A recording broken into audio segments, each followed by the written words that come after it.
Oh, hey, look at that. I'm live, everybody. Give me a mamma tug. Get my comments set up here. Get me the live chat. All messages. All right. Zenu.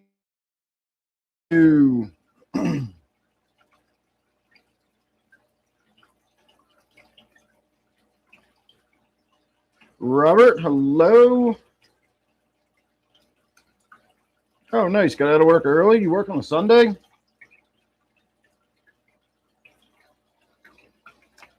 Let me see. Got Art Knight, Zini said hello, says hello.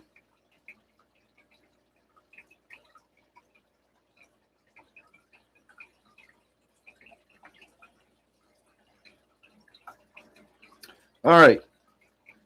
I am caught up. All right, everybody, let's get started with the feedings. If I can clear away these messages. There we go. All right, let's get over to the pond.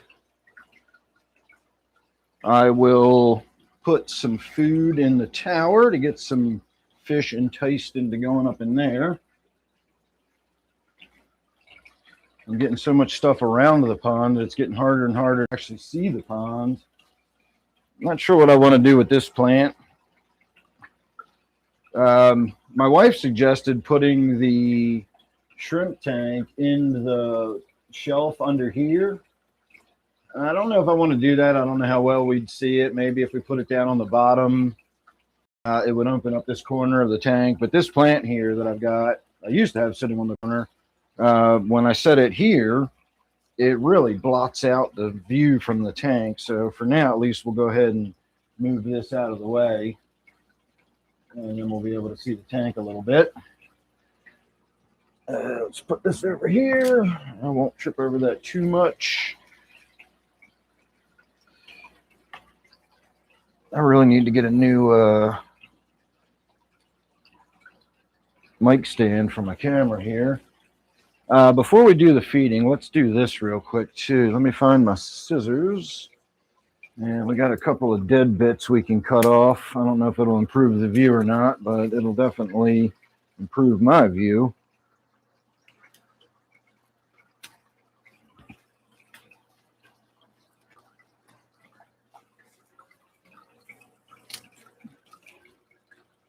And for good measure, let's cut this one off too, because that's kind of in the way of the tank.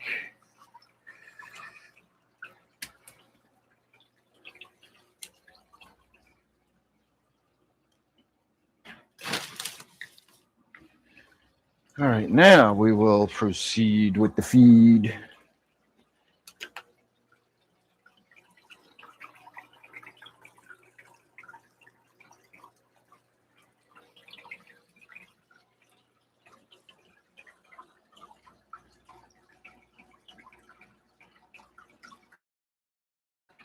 I will, once they sort of get in there and get going and feeding over there, I'll go ahead and put some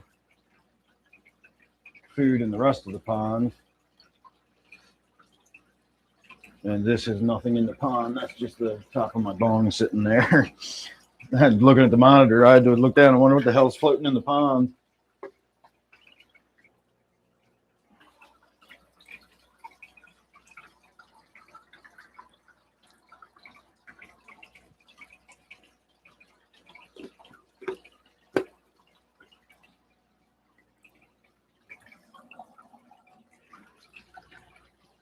All right, I only have one fish keeping thing that I've been thinking about today. So I did want to talk about that. I don't know how big of a interest the topic will be, but it's about the water pressure inside the glass and rimless tanks and, you know, that sort of thing. How necessary is the rim? Is it holding the tank together or not? So I've been thinking about that today. And so we'll talk about that at some point. Steve. No, I waited Friday because you weren't here. I did warn everybody at the end of the show Friday night that I would be talking about kerosene and kerosene heaters on Sunday, provided you were here.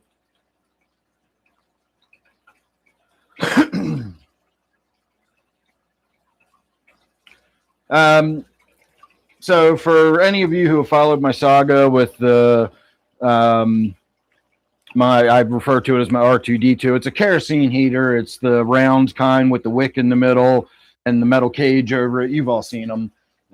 It's a Dynaglow is the model. I refer to it as R2D2 just because it kind of looks like a Star Wars droid. And the fuel I've been burning through it, I've gone around and around with different types of fuel. And for a while, I settled on just buying automotive diesel fuel because it was the cheapest and closest fuel in that family.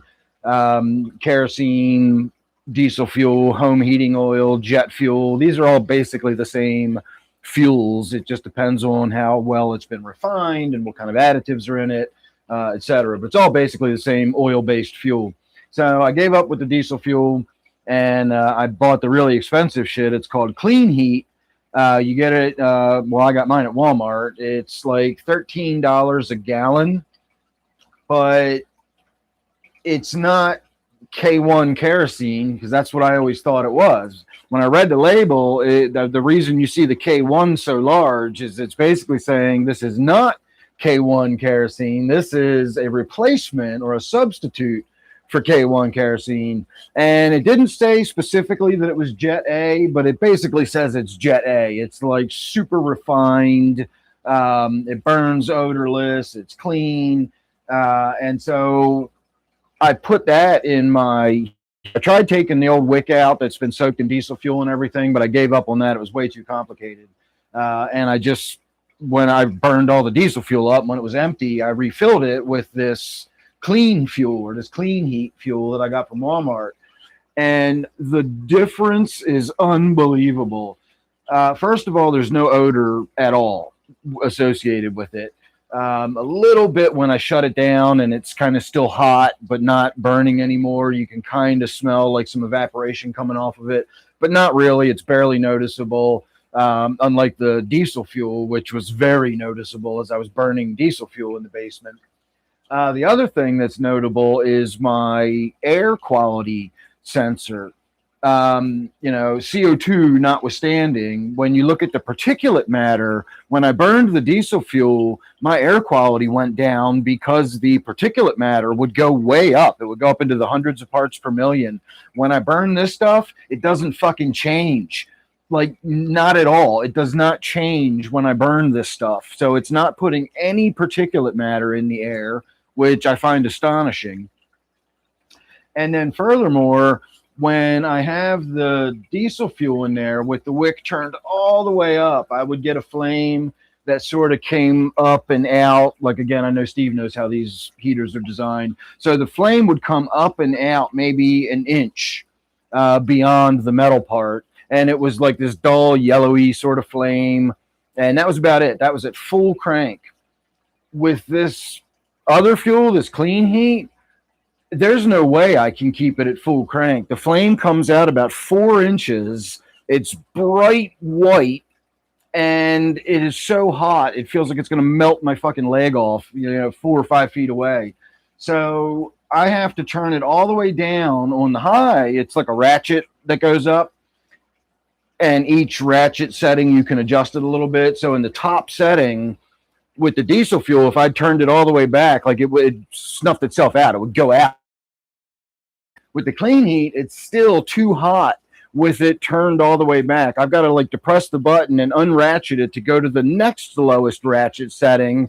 And then I have to back that off a little bit to get a flame that's not overwhelmingly hot and bright coming out of that thing. It's amazing. So there is a big fucking difference between the $13 a gallon fuel versus just putting diesel fuel in your kerosene heater. I was stunned at the difference between the stuff. So it's expensive as shit, and it burns really fast. I've gone through almost a gallon of it already, but I only use it to just take the chill off. When I come down, it's chilly. my regular diesel heater that blows warm air, that takes a while to really get the basement nice and warm. I light that thing up, and within 15 minutes, I'm sweating, and then I shut it off, and then I just let the other heater run. So I'm willing to pay the money when I'm only doing it in those short bursts like that. But I was astonished at the difference in the way the fuel burned and everything. It's absolutely got to be Jet A. There's just no way it's anything less quality than Jet A. So I think you were right, Steve.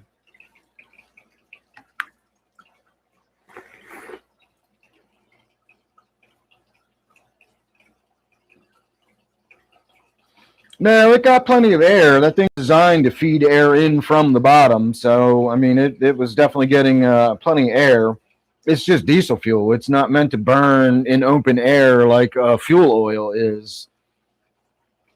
Laura.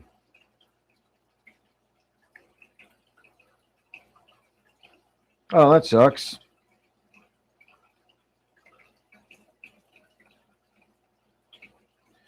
Hello, Dade. I'll get the camera moved here in just a minute.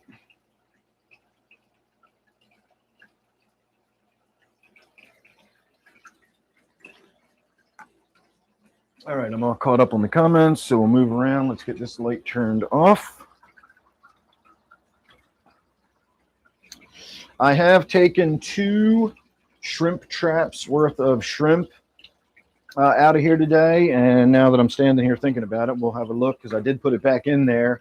I learned the hard way that I cannot just leave this sitting in a tank.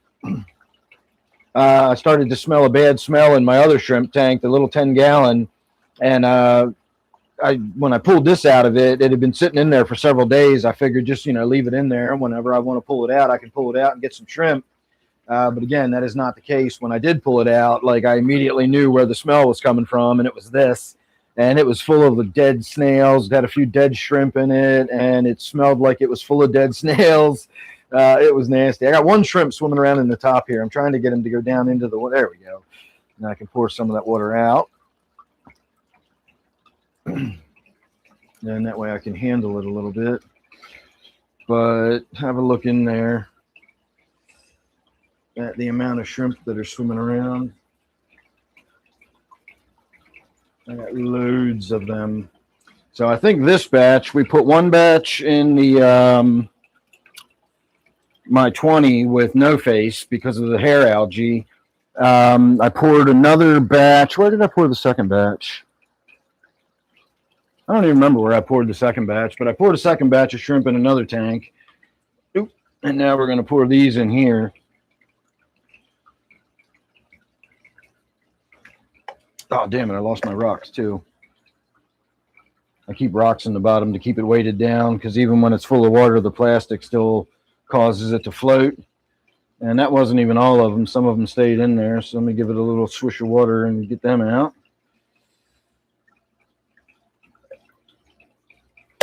And that's still not even all of them.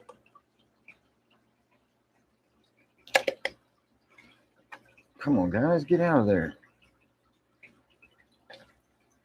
Well, that's still not all. All right, let me dump these rocks out all together and just fucking wash this thing out. All right, that's all the shrimp.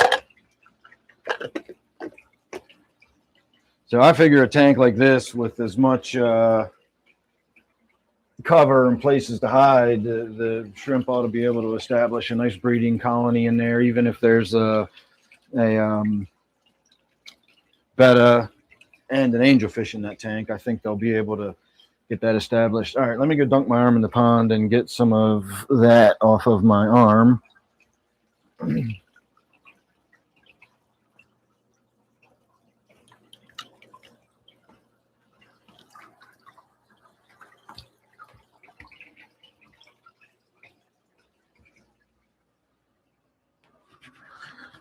All right, let's get the goldfish fed.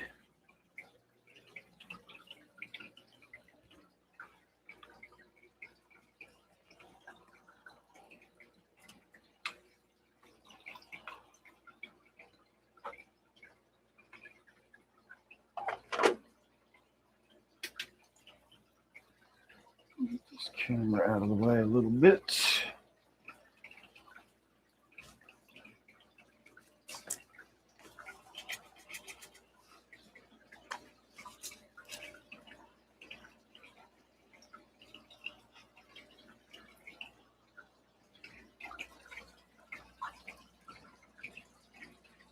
All right, let me see where I was.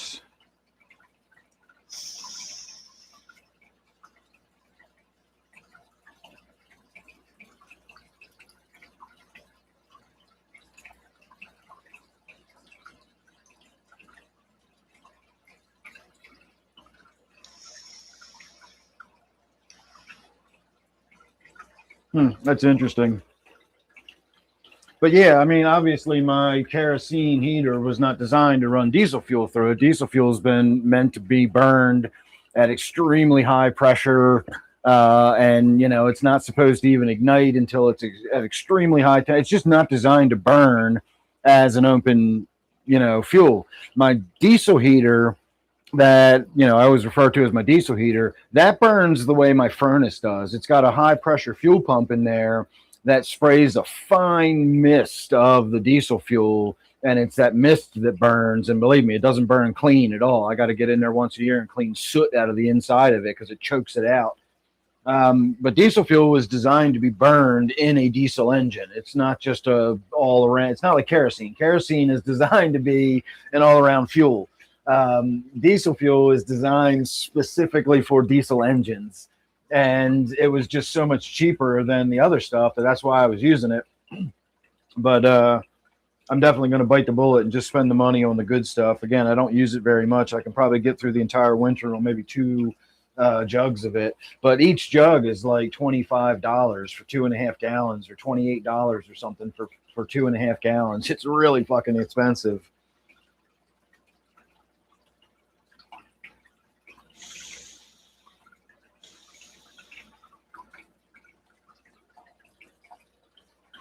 And speaking of Steve, when Steve was here the other day, we were talking about the braces in the tank, and he was thinking about doing a rimless, you know, larger tank with the rim missing, etc. And so I began to speculate on it, and we were talking specifically about this tank and its rim. And I genuinely believe that the only purpose this rim serves is to create a framework to put a hood and lights on it. Because if you didn't have this bar in the middle, that was what the real question was. Do you think this brace really affects anything? If you cut that brace out of there, would it affect the integrity of the tank? I don't even believe if you took the entire rim off, it would affect the integrity of the tank. I believe this is there so that they can put these ridges on it and they can set the hood on top, because without that, you'd have to have a 4-foot long hood to go over tanks like this, or a 55, or I mean, my 125 would need a 6-foot long hood, all one piece, if it didn't have those braces in the middle. So I think that's the only purpose they serve, is they're a framework to put your hood on. They serve no purpose at all as far as securing the front of the tank or keeping the pressure of the tank boat out. Because remember, I'm going to give you a little science lesson here. Let me back the camera up a little bit so I can point at stuff. When you're talking about water pressure, and we're going to talk about pounds per square inch, that's not cubic inch, that's square inch. So you think of 1 inch by 1 inch by 1 inch by 1 inch, you know, 1 square inch on the surface of that glass. That's how we measure the water pressure, how much pressure is pushing against that glass. The only thing that matters when it comes to water pressure is the depth. So the 1 square inch down here at the bottom only has the water pressure of to the 24 inches above it. The volume of water in this tank has nothing to do with it. If this tank was 1 square inch around and this tall, the water pressure down here on this square inch would be exactly the same as it is right now with this whole tank full of water. It's the depth of the water that matters. Now, when we start going deeper and deeper into the water, you're going to get higher and higher pressures. And so my first thought was, there's no fucking pressure on the top part of this. No pressure here. When you're at that top square inch, it's almost nothing. And as you get deeper and deeper, it gets more and more. But if there was pressure to be concerned about, it would be down here. This isn't doing anything for the pressure. So I actually started doing some of the math and looking at how much pressure would be on it. And I'll give you a moment to guess at how much pressure is on the 1 square inch down here at the bottom. I measured by 2 feet deep. This tank is technically 25 inches deep, but I measured by 24 inches deep. So 2 feet of water pressure, 1 square inch. How many PSI do you believe is being pushed against that 1 square inch of tank? And then, of course, if we're going to go all the way across the bottom and you multiply by 48, that's how much pressure you would have being exerted against the bottom of the tank, pushing outward. And of course, that pressure is spread across the whole length of the tank. But the bottom square inch has 0.866 PSI, less than 1 pound of pressure on the square inch down here at the bottom. And if you multiply by 48, it comes out to 41.5 pounds of pressure pushing outwards on this piece of glass. You couldn't even break this glass with 48 pounds of, you could barely bend it by putting that much, across there. Now, obviously, this, row of square inches, this row of square inches, it all adds up. And when you look at overall surface area, it's a lot, but the pressure up here is almost nothing. Even at 1 foot deep, it's only 0.433 PSI. So it's less than half a pound per square inch in the middle of the tank. And it's less than a pound per square inch by the time you get all the way to the bottom. Absolutely nothing to prevent this tank from coming apart. If we took this off, the fucking glass wouldn't blow out the front of it or anything like that. This brace down the center is not keeping the front from bowing out. None of that. This is there so that you can put a hood on it, period. That's the only purpose this piece of brace in the middle serves, is allows you to put a hood on it. If you cut it off later down the road, it might have been cool now, but later down the road, you won't be able to put a hood back on it. So think long and hard before you commit to cutting that out of there or taking the rim off. But you can if you want. It's your tank's not going to come blowing out or bending or falling apart if you remove that center brace. It does absolutely nothing for the structural integrity. It is 100% there for putting a hood on it. Now, again, that's my opinion. After, I've given you all my thoughts and reasoning as to why I've come to that opinion, but that is my opinion. I didn't read on some, fish tank building website about it or anything. I came to that conclusion myself. So take it with a grain of salt. But that is my conclusion. And I'm no longer ever going to concern myself with that. I did all that math when I built my pond. Pond would hold together easily with the amount of pressure that was going to be on the wood and so on and so forth. And then I overkilled it. And then I overkilled it again. I glued it all together. I sealed it. I laid sort of like a splice over top of where the seam was, and I secured that on to even further disperse the pressure against the seams. And then I put a piece on the bottom to hold the whole bottom together, and then I put corner braces on the top. So the idea that is anything's ever going to happen to that is probably not ever going to have to worry about that. All right, let me find my tablet. I know I set it down somewhere. There it is.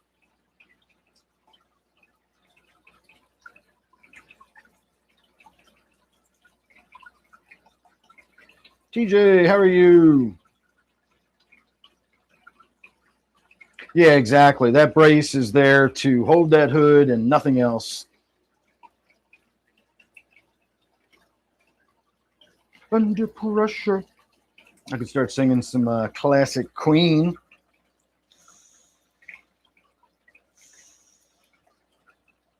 Shamu, my wayward son.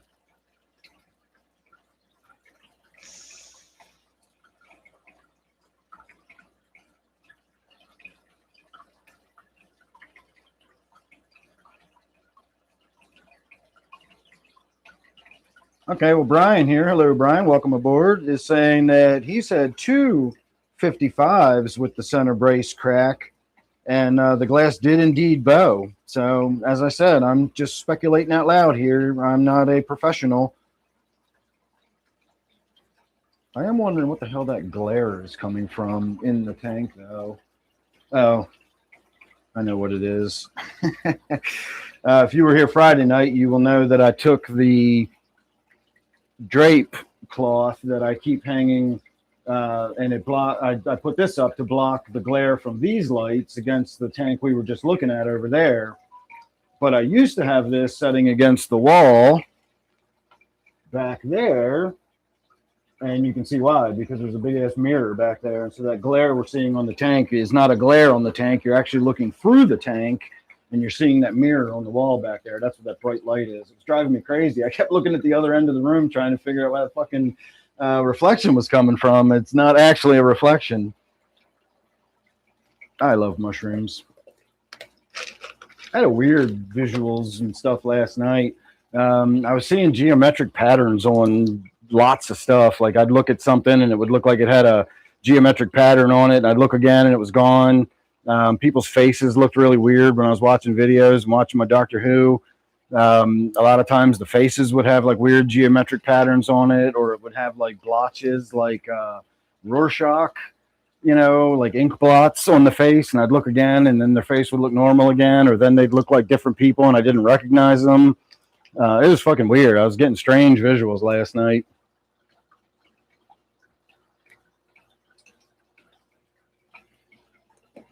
I also listened to Pink Floyd Echoes. I feel like for the first time truly listened to Pink Floyd Echoes last night. I went on a musical journey. It was 23 and a half glorious minutes of amazingness.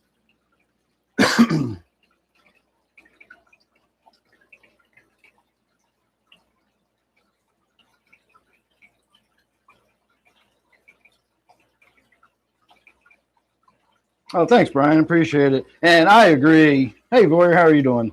The glass on a 55 is literally like the old fucking window panes that I had on my house growing up in the 70s. I mean, you feel like if you spit a BB at it, it would shatter it. I don't believe it's tempered glass. It may be. It also could be there's a lot of ways you can make glass, and then they're not all the same quality. And so even though it's thin, if it is specifically made for the aquarium hobby, it could be a much stronger glass than a typical window pane. But strength and rigidity are not necessarily the same thing. Glass can bend quite a lot without breaking, depending on the kind of glass it is and how it's made. And so you can get bowing a little bit. It wouldn't be a lot, I don't think, but it would be, you could get noticeable bowing over a 4-foot length of glass without it breaking. And as thin as that shit on a 55 is, that seems reasonable. This stuff feels like it's about a 1/4 inch thick on this tank. I literally I couldn't imagine this bowing with the pressure that I was just talking about. If we look at my 125 here, you can see that's a pretty thick piece of glass right there on a 125, but this is a 60. And I know the black silicone makes it kind of hard to see exactly where the edge of the glass is, especially when I don't turn the light on. Even with the light on, it's kind of hard to see. But this glass is basically half the width of that blackness is glass. And I mean, it's that thick. It's every bit as thick as this glass here on the 125. And so I would have a hard time imagining that glass bowing in any noticeable way if I took that off. But it's all speculation because I'm not going to, and I have no idea. But those numbers I gave you as far as the PSI and everything, that's the numbers. You can look them up yourself. You'll find the exact same numbers. There's a mathematical formula for it. So that part of it wasn't my speculation. My speculation was what impact that amount of pressure would have on an aquarium. But the amount of pressure I was talking about is definitely a real thing. All right, everybody, we're sticking with the basic bong hits tonight. I'm going to go ahead and get the evening started with this one. Actually, I got the evening started a while ago. I started drinking my mushroom juice about 7 o'clock.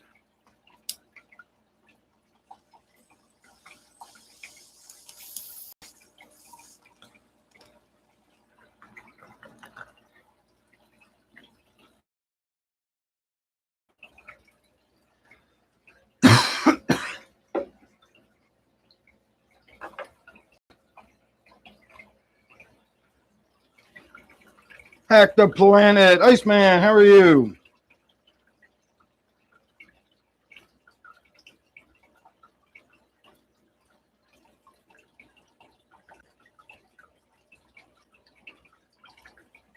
Oh, you're quite welcome there, Brian.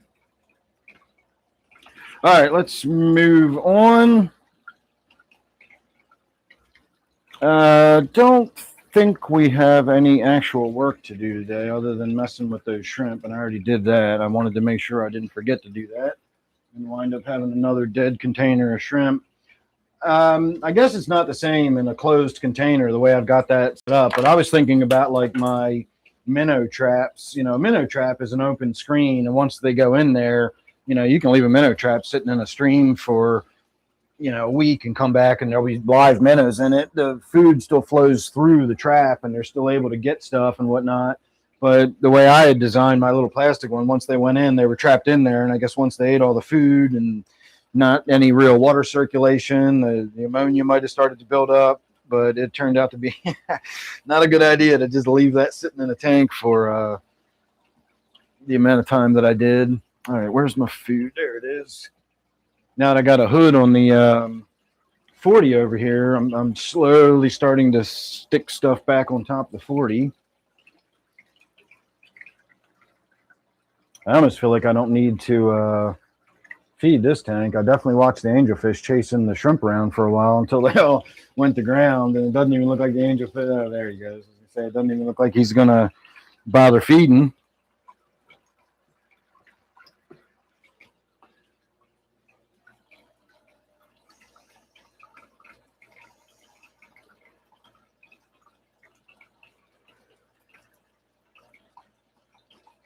And we will be stopping at the Bashir tank. Or you haven't been around for a while, I did get a new Senegal Bashir.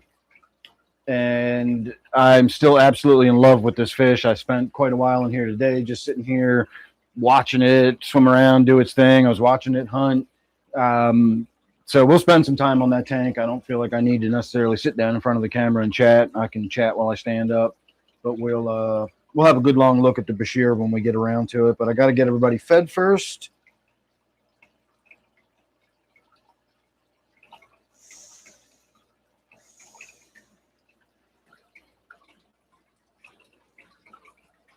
And I do have to say that I've been considering tank mates for the Bashir, and I've also been thinking about future home plans for the Bashir should it outgrow my 40 that I've got it in. And I think it's fairly likely that it's going to, because I'm not being shy about feeding it. I'm really fascinated by watching it hunt and eat, and it is god awful at it, which brings me to my first point about tank mates.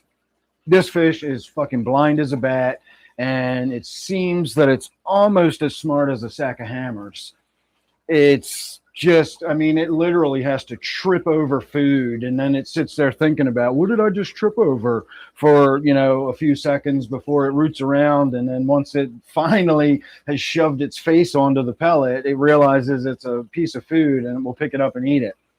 So anything in there that feeds, you know, with the aggressiveness of, say, your average snail, is probably going to outfeed this thing or outcompete it for food.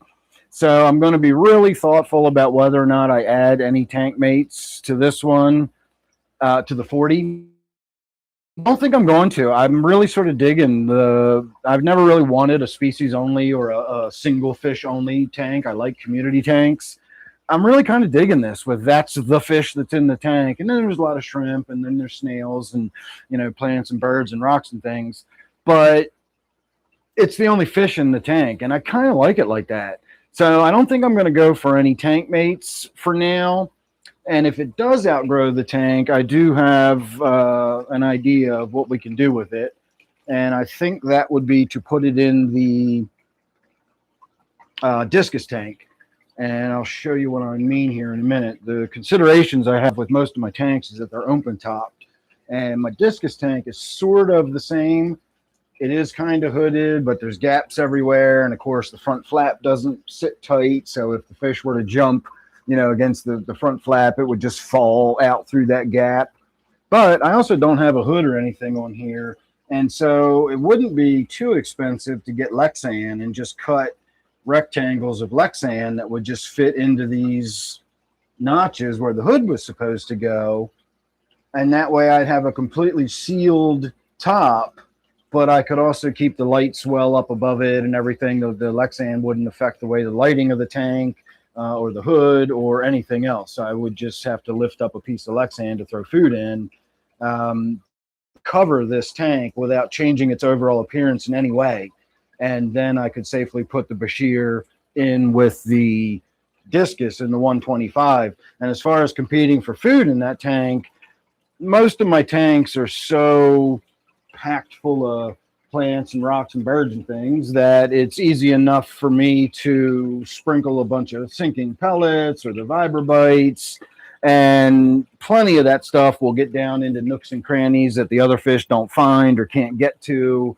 And I've watched that polypterus. It goes in and out of little tiny cracks and it roots around through the substrate and goes underneath the rocks and stuff. So even with all those fish in the tank, the night feeding catfish and everything else, I still think there'd be plenty of food in that environment that the polypterus would be able to hunt it down, you know, and find it, you know, during the night. So I know that's probably 2 years down the road that I'm thinking ahead, but I'm in love with this fish and I don't want to have to just give it up if it, you know, outgrows the tank it's in. So I've obviously been thinking about, you know, what alternatives I would have.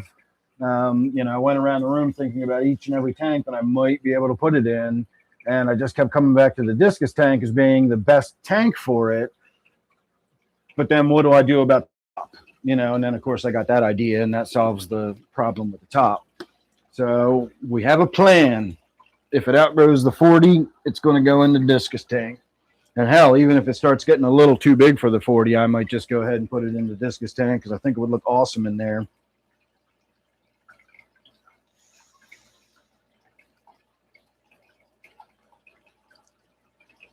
Tippy, how are you? Was that Typey?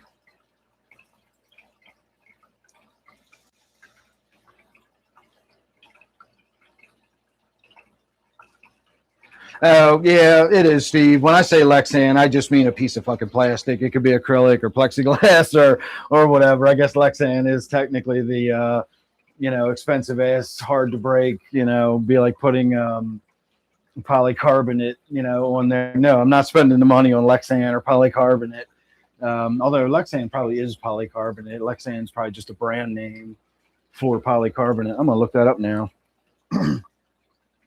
But yeah, I'm just talking about putting a piece of acrylic or something cheap over it.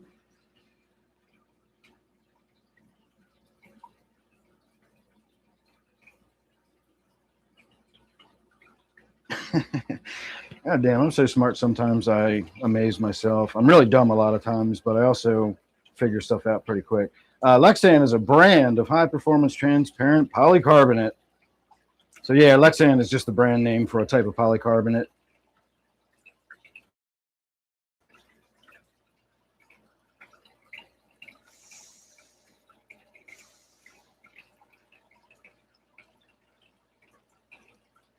Well, my Bashir is not a Sir Bashir. For one thing, it would be Dame Bashir if we were going with that metaphor. But my Bashir is really the great wizard Kui Kwai Kwan, who is laying low and is manifested in the form of a fish until the prophecy is fulfilled when she can return to her true form. So I don't think she's going to be worried about getting a knighthood.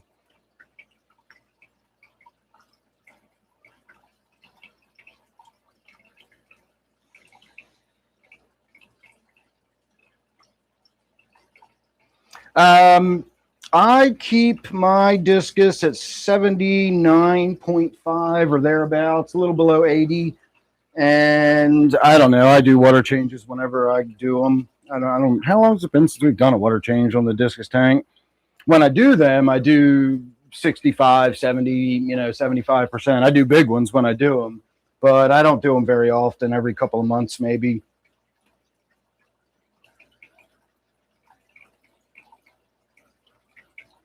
Yeah, Brian, Iceman, if he's still here hanging out, Iceman is the one who actually got me those discus as a gift years ago.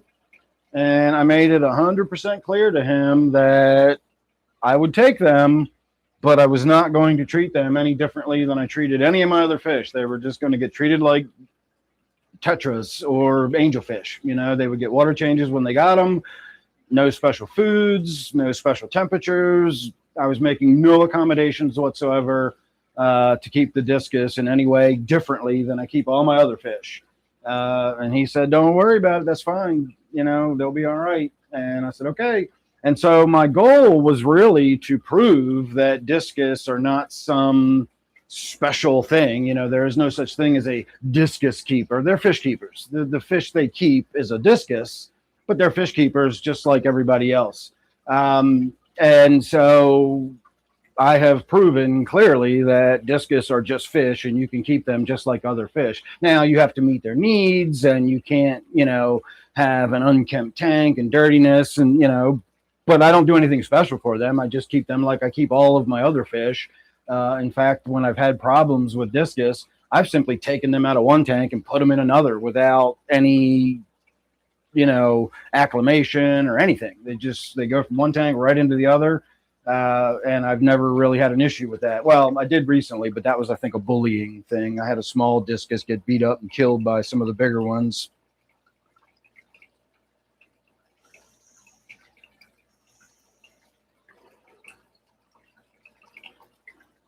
And when I say, you know, people that are discus keepers aren't really discus keepers, if all they keep is discus and they want to say that they're discus keepers, that's fine. You know, in the same way you can say I have a poodle rather than saying I have a dog, that's fine. But I'm talking about that specific type of person that thinks of themselves as some special higher echelon that mere plebeian fish keepers like myself could never hope to achieve. Like those fucking people, just they can go piss off. I hate those fucking people.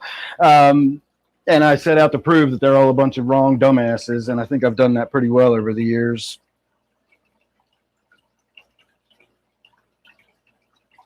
Oh, hatchet fish with discus, that would be awesome. And I like that.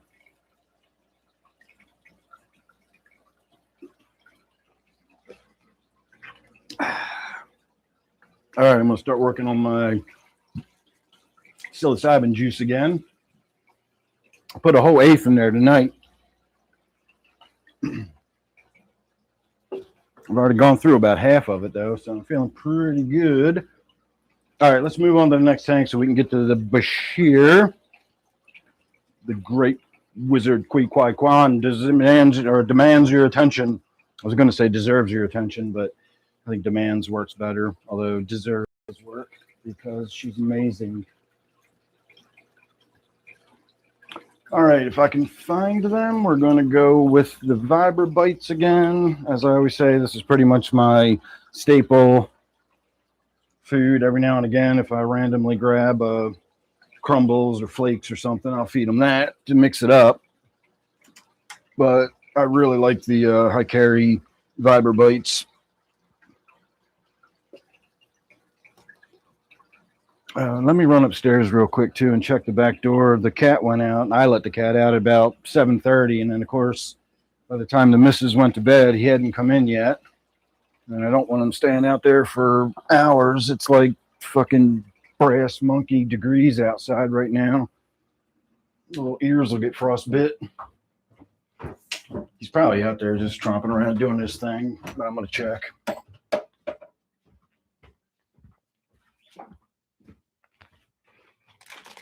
Nope.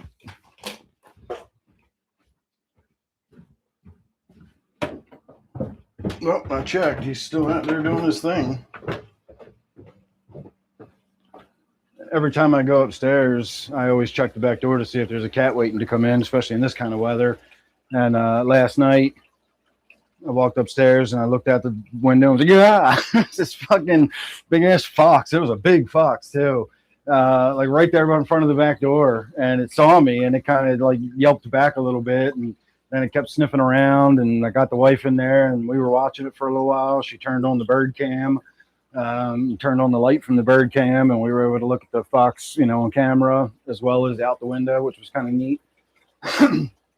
um, it sniffed around for a little while. I was tripping pretty hard at that point, and I wanted to give it food because it was just so fucking cold last night. It was like 3 degrees outside or something, and my wife was like, "No, don't give it food." And all I was going to do was throw bird food outside because that's what I assumed it was sniffing around for. It was sniffing around under the bird feeders, and the bird food we have has like peanuts and dried fruits and stuff in it. And I thought maybe it was like rooting around for that. A fox will probably eat most anything, And I got to thinking about it today. And my point was even proven to me later in the afternoon. What that fox was probably out there sniffing around looking for was the remains of animals that the cats have left behind.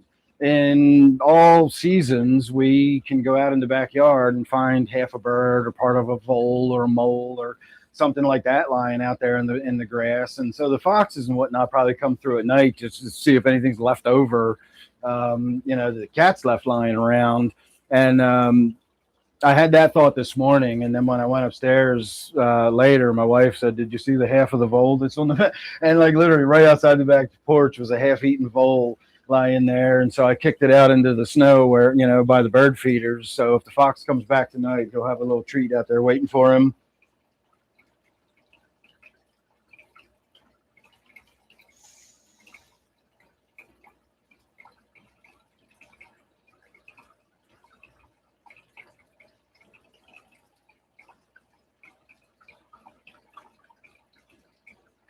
Let's see. The one on screen now was given to me by a different viewer.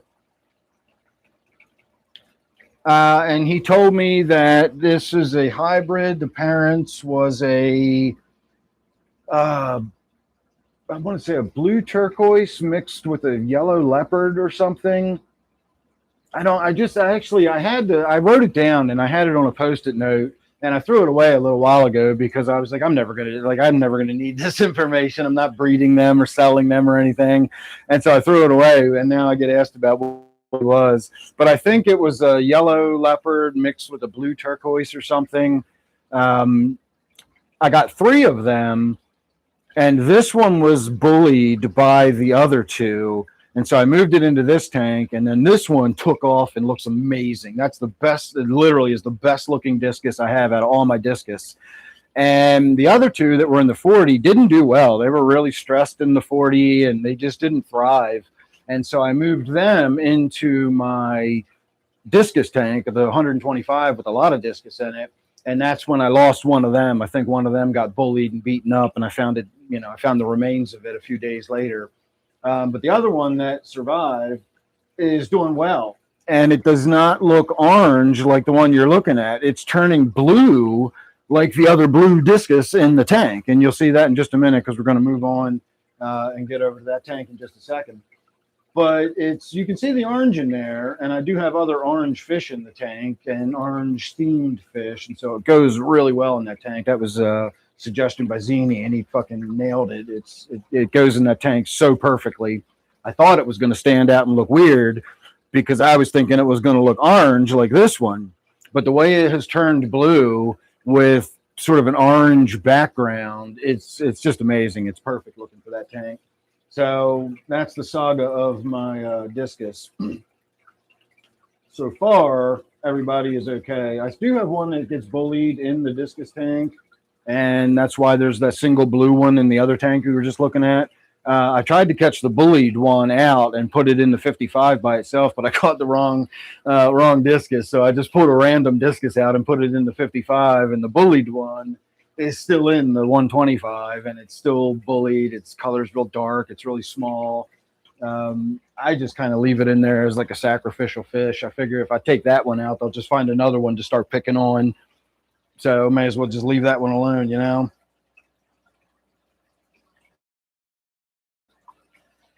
All right, let me see. Oh, I find half animals all the time. And it's always the bottom half. The cats eat the head and the brains and the eyeballs and stuff because that's where all the good nutrients are. And then it tends to leave it when it gets down to the guts. And so, like, you got a half a torso with like entrails hanging out of it, and then a set of back legs on it. That's a common sight at my yard.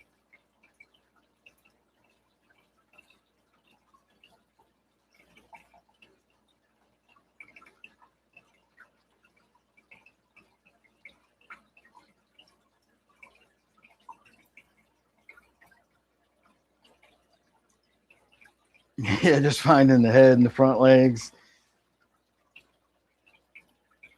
No, I'm not knocking discus at all. Discus are awesome. They're one of my favorite fish. We're going to skip this tank. It needs work right now. And basically, there's just an angelfish and a single tetra in there. I do have some loaches on the bottom, but you can barely see them with the way the lights aren't working right. That is the Polypterus tank. We'll get to that for the grand finale. This is my tank that I did throw a bunch of shrimp in there today. And then, of course, I watched all the fish in the tank swim around trying to hunt them. But I'm hoping I can get enough shrimp in there for long enough that it will put a beating on some of that hair algae or something. If not, I'll do something else. But I'm going to try to approach it from the natural. I'll get maybe a rubber lip or something in there. I used to have a clown pleco in there, and I haven't seen it forever. And based on what the tank looks like, I'm guessing it's probably not in there anymore. It certainly doesn't look like I've got an algae cleaner in there. But if the shrimp survive, they should have quite an impact. I'm astonished by the cleaning abilities of the shrimp I've got.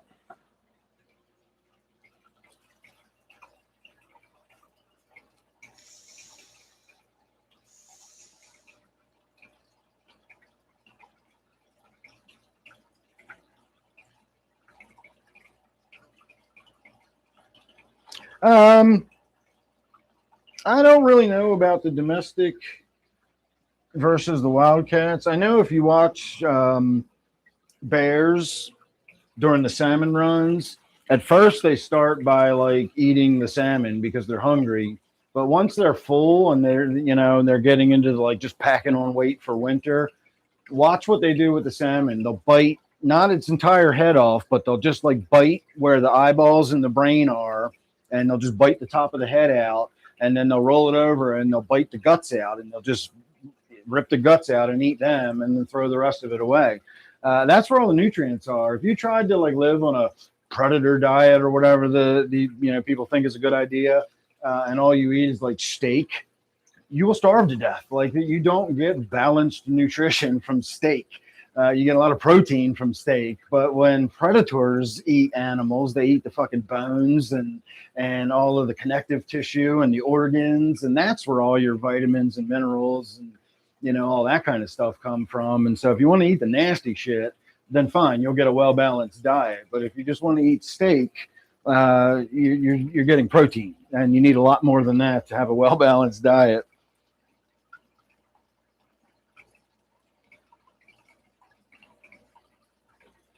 And I was going to point out exactly what Zini pointed out. Some animals, if they're going after a carcass, they will start at the back end first because they've sort of got an access point.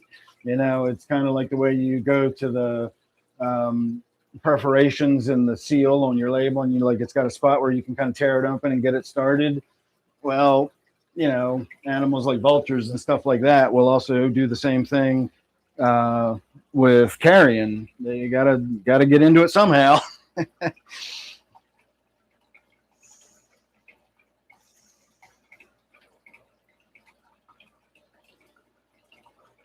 Yeah, vultures beak, like they can't tear through the flesh or whatever. They have to get inside to the softer tissue through some access point. God bless vultures. Somebody's got to do it.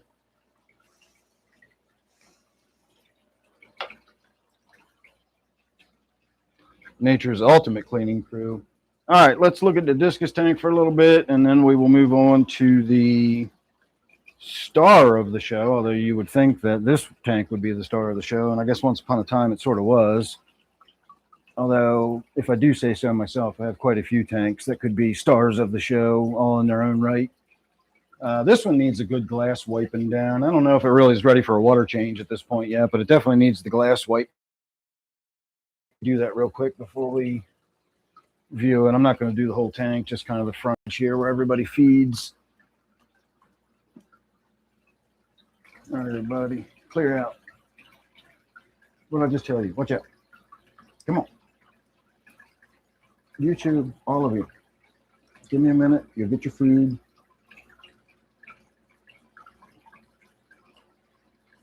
I swear the rainbow fish try to get in my hand when I do this. They get between my hand and the glass.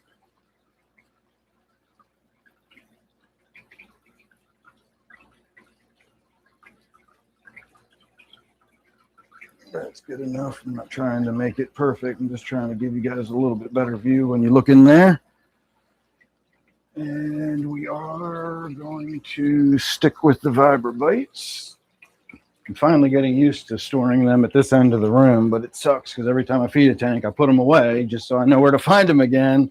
But I got to walk all the way around the pond just to go get the food again. I know it's a long walk and it's killing me, but still.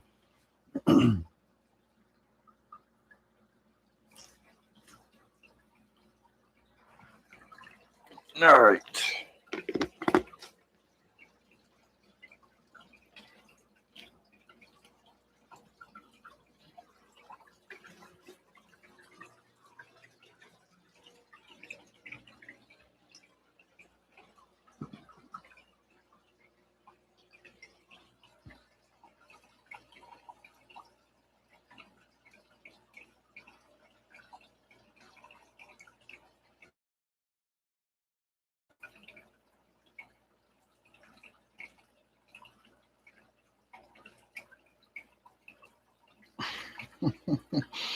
Some access point. You like that? All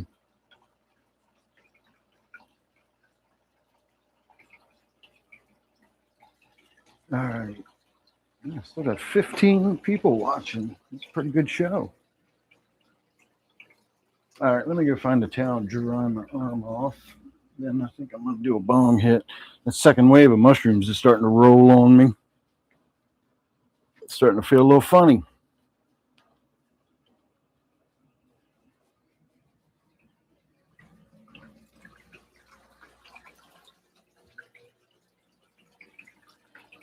All right.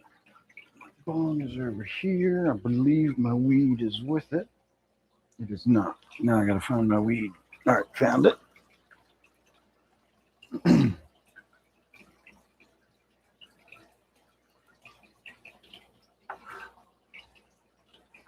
I also found last night, I was just rooting around, checking my jars and containers and stuff, and I forgot my tray full of trim, the stuff that the leaves and stuff that I cut off the plant as I'm manicuring it.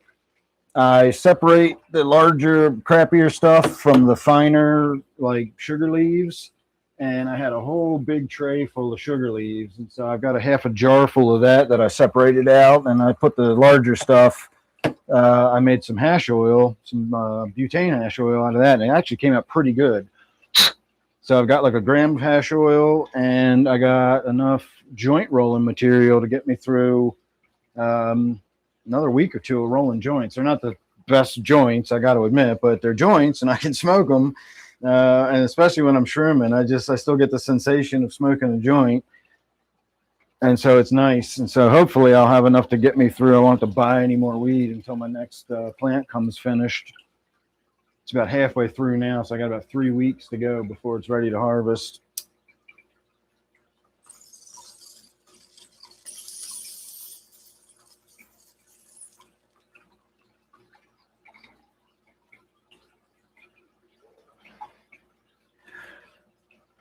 And I also ordered another mushroom bag and some new spores tonight. That last batch has still not done anything. I put the entire syringe into that mushroom bag and I got no growth at all. And then I put the last little bit of my original batch of spores from the Golden Teachers. I put that in there and it's been over a week and I'm still not seeing any growth. And so I don't know if that bag is just, I don't know what the fuck is happening. Like why I'm not getting any mycelial growth in this bag at all. So it was a cheapy bargain bag that I got from Amazon. So I spent a little bit of money again today and I bought from the original, You know, I basically did the same thing I did before. It was you get the all-in-one package. You can select what spores you want. You can select the size bag you want. And then even though the spores will come from a separate location for you, you don't have to like buy the spores somewhere else. You get the whole kit. And so I did that. But this time, instead of getting the golden teachers, I got the Jedi Mindfuck. So I did get the spores that I want from the original company that I did it the first time. And I had a really good success with that original bag and that original set of spores. So I just bought it from them again. So shipping and everything all told costs me $99, just under $100. But remember, last time I did that, I got over 3 ounces of mushroom on my first bag. My second bag gave me over, all from the same batch of spores. $100. I'm going to get 12 ounces of mushrooms from that, when it's all said and done. So it's still a really, really good bargain.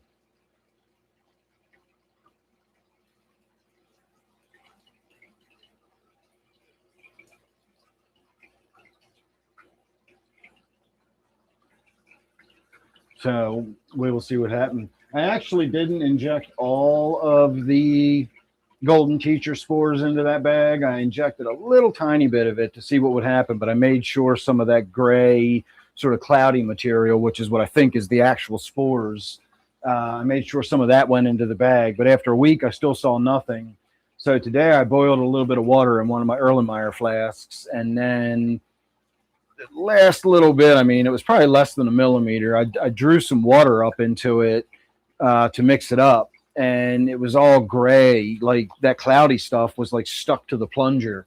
And so I injected that, and then I drew a little more sterile water up into it, but I left an air bubble in it this time and shook it. And when I shook it, a bunch more of that gray, cloudy looking stuff came off of the plunger. And then suddenly the plunger looked like black plastic, like it was supposed to, and all that grayness sort of came off of it into the water. And I'm assuming that's all spores. And so I injected that into the bag too. And so if I didn't put enough fucking spores in there, or they don't grow, either the spores are all dead or the bag is just a bad mixture. I can't imagine the bag's a bad mixture. It looks exactly the same as the other one. It's got like composted soil at the bottom with grains, mixed in with it. It's like barley or something. It's just, I don't know what the fuck is going on with this bag, but I decided today, fuck it, I'm going to go with what I did before because that worked. So we'll see. But I did order that today, so sometime next week that should show up.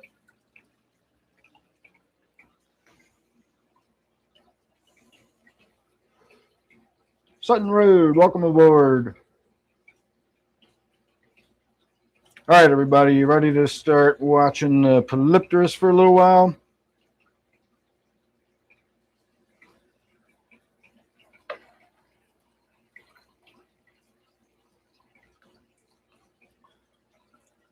Well, I am going to move the camera over there, whether you're ready or not. Let me get my little app set up so we can do the zoom in and follow it around. Helps if you hold your phone the right way up. Oh, that's my Bird Snap app. I forgot we got that's my camera app. What am I looking for? Oh, I'm looking for my camera app. Yeah, those mushrooms are definitely on me.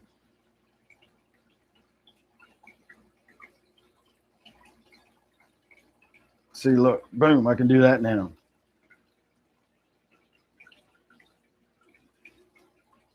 Look how blue that discus looks compared to its brethren in the 55 that looks fucking vibrant orange, like it's on fire.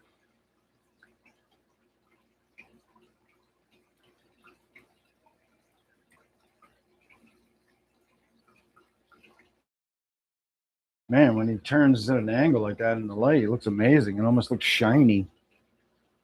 I like shiny things. All right, Brian, thanks for stopping by. And I'm now going to get the camera moved around to look at the Great Wizard Queequeg tank. Let me move my little sitting stool. I've got my stool of death like permanently perched in front of this tank now because I really do sit in here like the old days. It just like fascinated, just staring at the tank like I've never seen a fish before. I was smiling about it today while I was sitting in here. It really did take me back to the very early days of my fish keeping, when I would just sit in here and stare at the fish tank like it was television. I was a 5-year-old. You know, my face was inches away, just fascinated by everything I was watching. And so I was able to do that again, and it was fun. All right, I'm still not satisfied with the way this camera is pointed. I got you at a weird angle. All right, let me center it better and then get you straight. How's that? Yeah, much better. All right, what I typically feed her is blackworm pellets, and they're hard even for me to see right in front of the tank when I got fill mode activated. So tonight we're going to put in the Viber bites. And of course, I need enough for the shrimp to be able to have food, because I've pretty much cleaned the tank out at this point. So once a little bit of that gets to swirling around in the water, she'll start smelling it and become active, and will very, very slowly hunt them down. And once I find her, I will be able to zoom the camera in and we'll get a good look at her. She's all the way in the back behind the air hose right now. I see her drifting down. You're not going to be able to see her no matter what I do with the camera at the moment. She'll make her way out in a minute.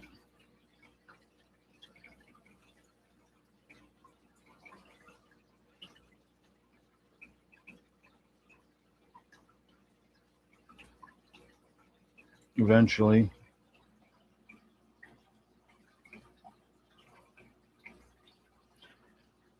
I can see her. She's back there, and she's definitely sniffing around. She knows something's going on in the tank, but she's in the complete wrong fucking part of the tank. And like I said, this is not the brightest fish I've ever seen, so it might take her a few minutes to work her way up front. And the vibra bites don't sink the way the pellets do. I can put the pellets almost in a pile right in the front center of the tank, whereas the vibra bites swirl and float.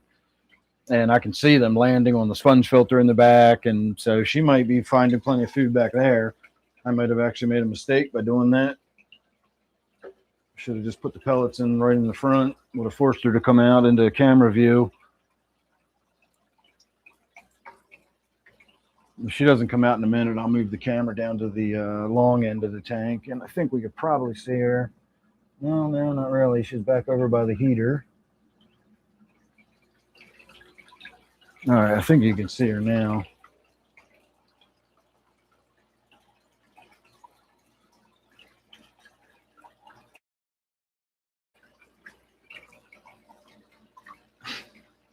She promptly swims out of camera frame.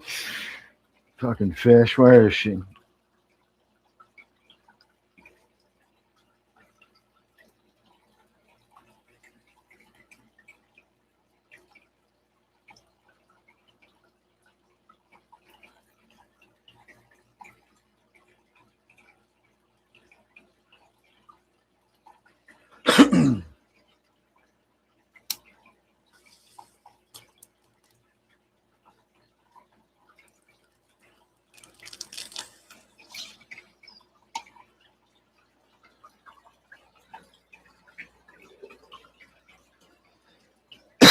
All right, hang on, everybody. I'm busy doing my bong hit here. I'm not being a good camera person. Yeah, that's the jackpot. Now, right in front of the tank and is where she's going to get most of her food, because a lot of them did fall right there.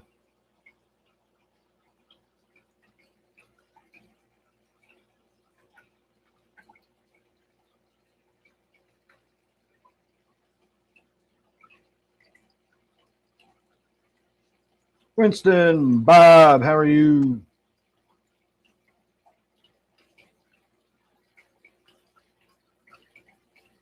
Packing a fat bowl. Nice.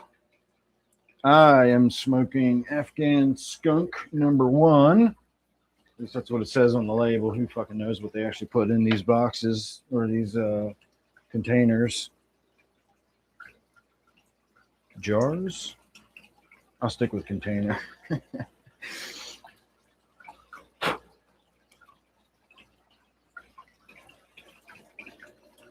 All right, come on, you damn fish. Stop doing this to me. Good job. She listened.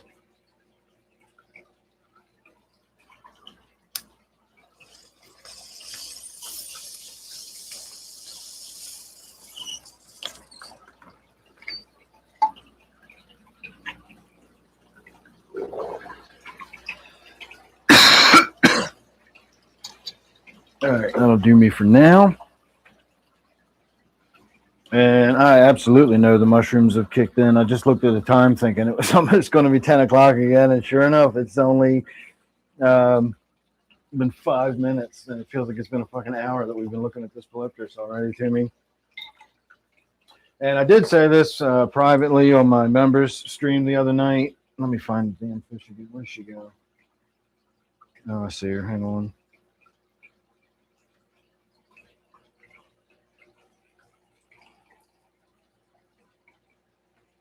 I did make this clear.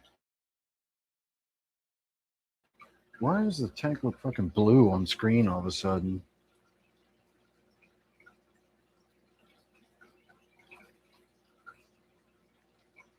I don't know what I did to make the screen look blue like this. Why is everything... There we go.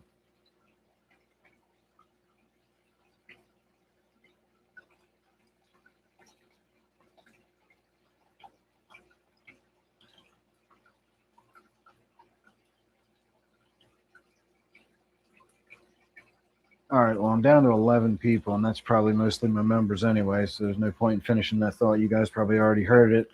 But mushrooms really fuck with my sense of time and make it hard for me to know what the hell time it is.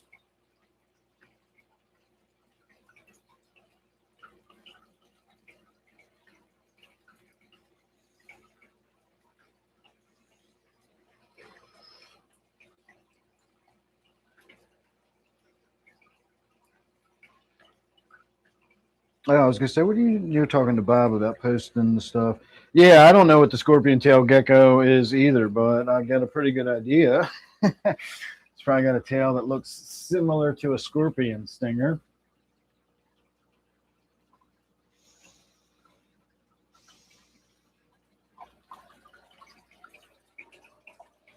Let me see if I can do that hyper zoom in like I did the other day.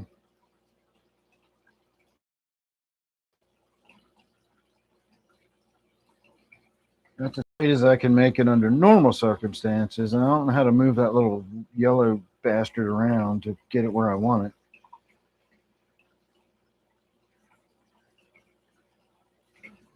No, that's going to have to be close enough because I'm not fucking with it anymore. Shit's starting to move around in front of me now.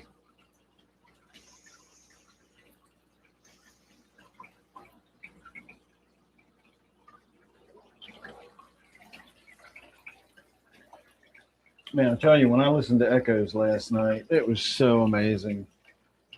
I wanted to tell somebody about it, but I kept laughing at myself, thinking like, it's just because you're tripping. Like nobody gives a fuck if you just enjoyed the song you listened to, because that's all it really boiled down to. Is I really enjoyed the song I listened to, but I really enjoyed the song. It was like a fucking emotional experience for me. I wanted to just tell somebody about it last night, but then I kind of laughed at myself because the only people I could have told, my one friend would have just laughed at me, and then Zini wouldn't have known what the fuck I was talking about. And those were the only two people I could think of. It was late. I didn't want to text Steve.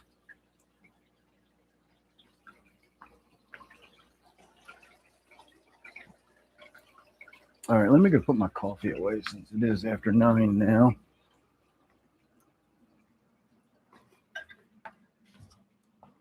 Actually, let me put it upstairs. I'm going to run up and check for the cat. So if the fish swims out of the picture, hang on. I'll be back shortly.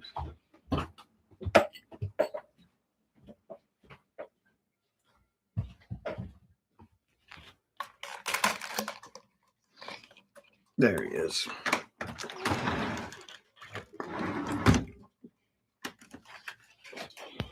All right, one less thing to worry about tonight.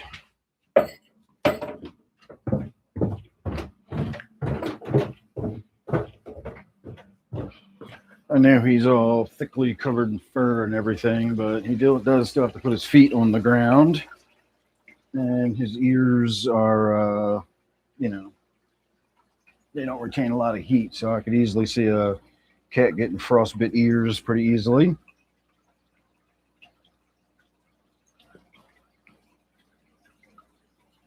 All right, he's all the way in the back now. It's weird it turns blue when I zoom down like that. I'm assuming that's actually turning blue, and that's just not my mushrooms doing that to me.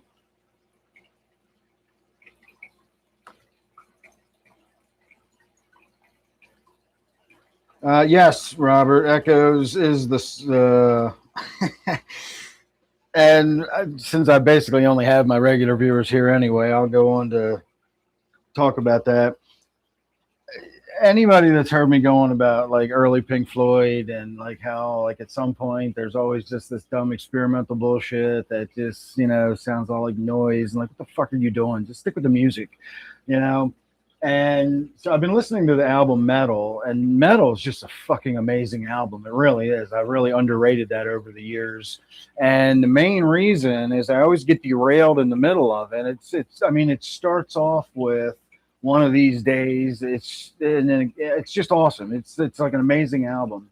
And right in the middle of it, it's got this song that's like a blues track, and it's got like howling, yammering, like hound dogs and stuff over the music. Like the dogs are louder than the music. It's like 2.5 minutes of just listening to the dogs howl and yammer, you know, the best noise dogs make. And then it goes from that right into Echoes.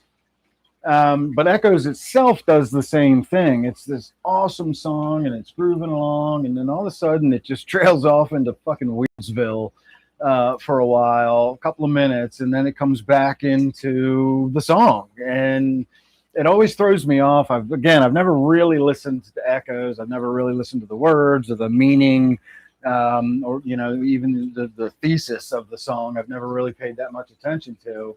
But last night I decided it's Pink Floyd. I'm tripping. I'm gonna experience Echoes. And so I actually looked up the lyrics. I looked up what does this song mean, and I kind of went into it a little prepared for the experience. And oh my God, was it worth the fucking preparation? It just made the song so much better once I understood what I was really listening to.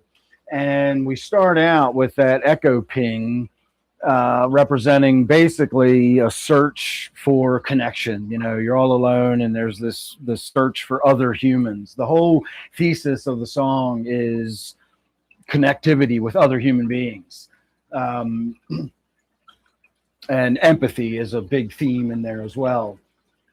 And so we start out like in the depths of the ocean, like primordial time, and we rise up and eventually we get to land. And of course we're all communicating and supporting each other. And it's the mass of humanity.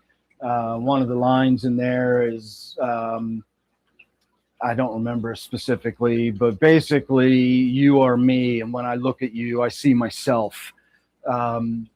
Great synopsis of the theme of empathy. You know, seeing your own humanity in other people and so on and so forth. And then it just grooves on some music for a while and it slowly fades into this weirdness. And like it made sense to me last night on the trip I was on. Like it's when you leave the group and you leave your contact with humanity and you detach and you go inward and you become isolated and you're lost in your own dark thoughts, and that's when you go into this weird darkness and whatnot. And they really took me down into this weird lonely darkness and whatnot while I was listening to that part. And right when I was getting to the part where I'm thinking like, God, I need to get out of this darkness. Like, how do I get out of this? The ping starts again, that echo, you know, that sonar ping, representing like that's exactly what we're doing. We're reaching out, we're seeking connection with somebody. And once that connection gets made, you roll back into the music, and then you get into that final verse where it's all about, you know, rising up and, you know, humanity supporting each other and so on and so forth. And at that point, it's feel good, it's triumphant. You know, you feel like you've gotten through the dark times, and now you've risen above that. And that's when I started laughing because I thought about Zini, and I thought Zini would fucking hate this song. But I fucking loved it. It was an experience. It was a really, really amazing. Again, I never feel like I really listened to Echoes before until last night, and boy, did I! It was amazing.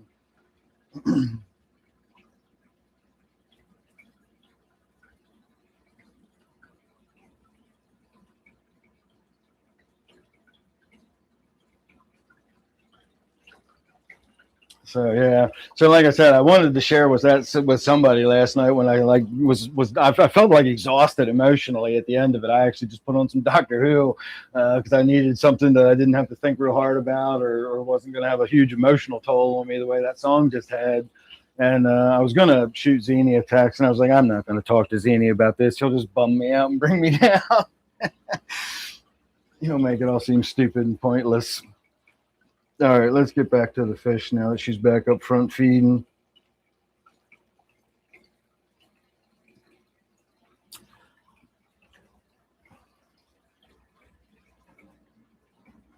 Oh, awesome, Robert. I've heard the song a billion times over the years. It's legend. It's 23 and a half minutes. It's a legendary song. It really is. And I like the song. It just always fucks me up with that whale song stuff in the middle where and it's not even really whale song. It's sort of represents those weird noises and shit you hear in the deep depths of the blackness of the ocean, and it's all strange and puts you out of sorts. And I also looked up the time signature today. Can anybody guess what the time signature for Echoes is? You know, 3444 or whatever. I'll give you a second to put your guess down there if you want to try. Um, I don't know enough about music to know whether this is extremely rare or complicated or whatever, but it just struck me as an odd time signature, and apparently it gets talked about enough that when I looked it up, there was like discussions about it. All right, I need to pay attention to what I'm doing here. I told you I can't do the trip or the show at the same time. I got to find the fish again. Where is she? Oh, she's just laying down. We might as well sit down and. I think that's her. Nope, that's not even her. That was just a shadow. let me see if I can find her. She's probably right in front of me. You guys are already looking at her, and I just can't see her. She did this today. I was in there looking for her, and I literally started looking behind the tank. She's not small. There she is. You're never like if can you see? Yeah, you see this big cave right here? She's all the way down, like wedged up in the notch, like on the back side of it. So I don't even think I could get the camera in there at an angle for you to be able to see her. So I'll just sit my stool up and we can sit down and chat for a little while. I am going to bring my stuff down to that end of the basement though, because the missus has commented. She was wondering the other night, this used to be the end of the basement I hung out at the end of the night. And since I've moved, I'm at the other end of the basement. And first couple nights I did it, she was like, man, what were you shouting about last night? And I was like, I wasn't shouting about anything. And she's like, you sounded really loud. And I was like, oh, okay, yeah. I was directly underneath the fucking bedroom. So she has to get up for work at 5:15. So let's not be directly underneath the bedroom tonight. I'm going to pack up another bong hit here, though.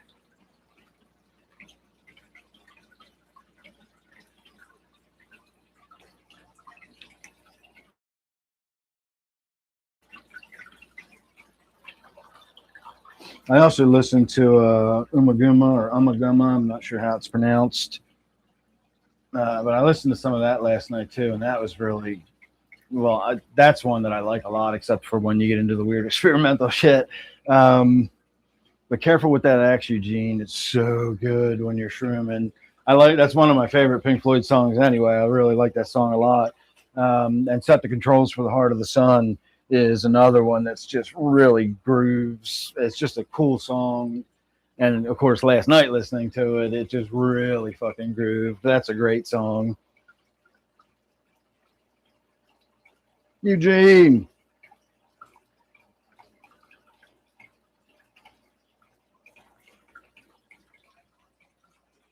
Oh, look, she's back. Hang on. I can actually. She was hiding, but now she's back out front and center.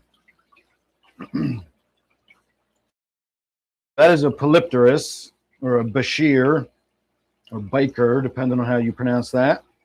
And the little red specks, there's also yellow ones, there's blue ones, they're all shrimp. There's probably 50 or 60 shrimp in that tank.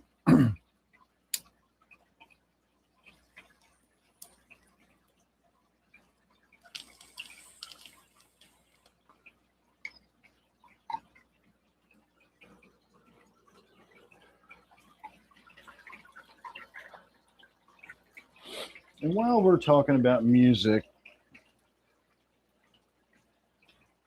animals is amazing. Oh, right. I already forgot. I asked that question. No, the time signature for echoes is 12/8. It's described as sounding like 4/4 played in triplets, whatever that means. Again, I don't have the musical knowledge to understand all that stuff, but that's how it's usually described, as sounding like 4/4 played in triplets. But it is a 12/8 time signature.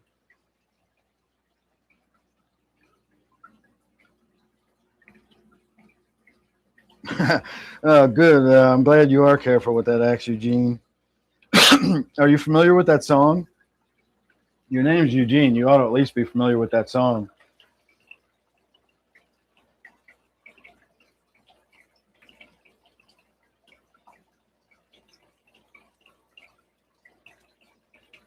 Yeah, it's a weird one. I don't know who would have been able. I mean, unless you're like a music person that like can listen to that and actually hear it. God damn it, where did she go now? Hang on, let me try to find her again. I'll just go ahead and expand the camera while we wait. No, she's coming back out of her little cave.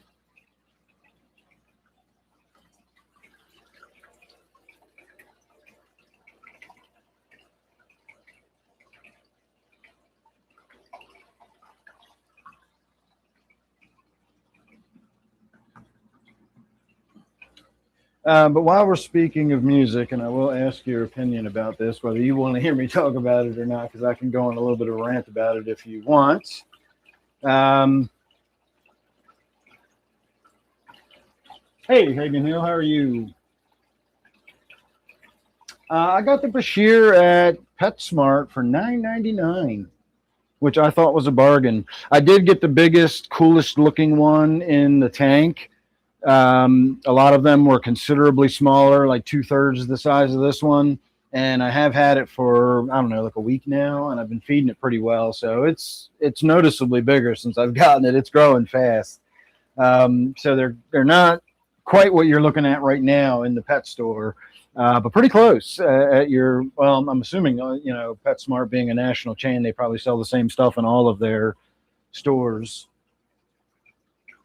One of the things I wanted to do tonight when I threw the food in there was get it to lay all over one of the rocks, because once you've done that for a little while, oh, I forgot I'm zoomed in here. Hang on. Once you get some food on those rocks, the shrimp just congregate on them. And when I threw the pellets in here this afternoon, the rock right now had little pellets all over it, and there must have been 25 or 30 shrimp all over that rock this afternoon. It was really cool looking. So I was going to try to do that again for the show, but I didn't want the food to go all over the tank because I didn't want the Bashir to do exactly what it's doing. And of course, I proceeded to put the kind of food in that goes all over the fucking tank. So, oh well. Oh, hang on. We just missed her swimming up out of the other side there.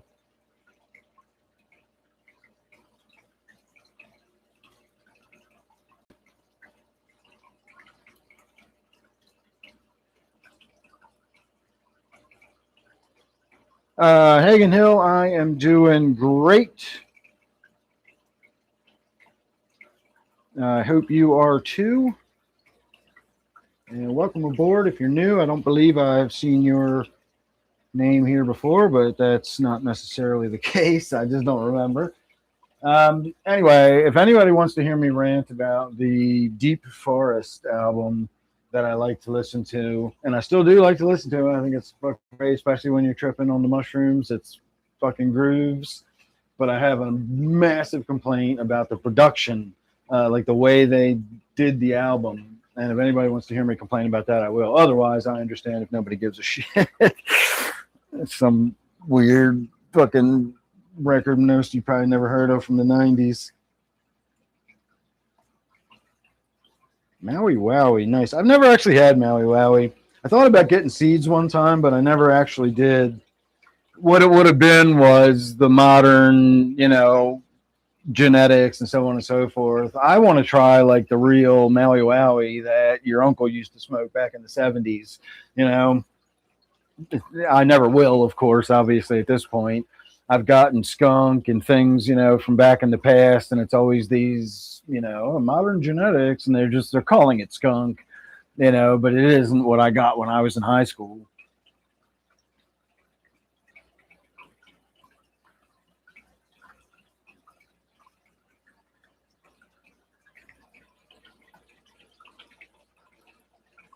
Yeah, exactly, with the names. Like tonight, I'm smoking Afghan. What is it? Afghan skunk #1. Let me go get the container. I think it said it was Afghan skunk. I also learned that there are two very distinct types of skunk, and what most people think of smell. When I think of skunk, I think of fucking roadkill, and that's the actual type that's defined as roadkill skunk. When it's got the stuff I'm thinking of. That's what I got when I was in high school, was the stuff that you'd put in 3 baggies and put it in your pocket, and they'd still smell you coming 15 minutes before you walked in the room. All right, this claims to be, oh, Jesus, we got to adopt film mode here for this. That's some tiny-ass writing. All right, according to Phil, this is Afghan skunk #1. I was correct.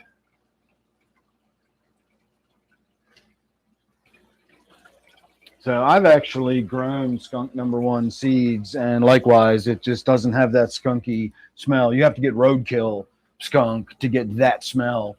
And they have brought that back. They have recreated the genetics of the roadkill, but my wife doesn't like the smell of weed in general. Like even the stuff I grow bothers her. And so the idea of me growing roadkill, like I just won't do that to her.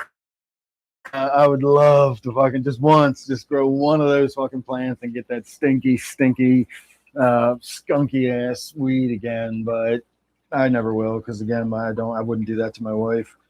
If she goes on vacation for 6 months, I'll do it. Yeah, and the crosses is another one. The way they,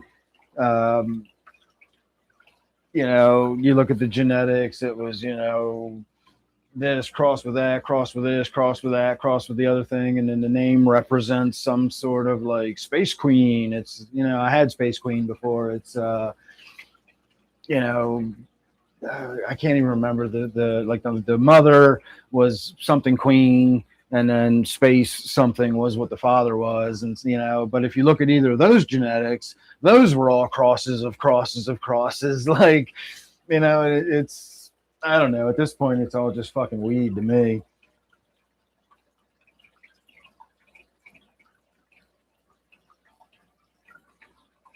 Yeah, Robert, that was what the problem was. The original skunk was skunk. But like you couldn't grow it. Like you couldn't, this was back in the 70s when people had the secret grow houses and stuff like that. Or even if you tried to grow it in the woods, the cops could just find it. Like you didn't need special equipment. As if you had a functioning nose and the breeze was blowing, like everybody fucking knew the direction of where the fucking weed was growing. That shit is pungent. And so they bred those genetics out to make it growable. So ideally, it's supposed to be the same sort of buzz you get off of it, maybe a little different, but they bred all that stink out of it. And then so skunk #1, and the one you typically will get now is skunk #11. That's the really popular one. Every time I've ever bought seeds, it's always come out as skunk #11.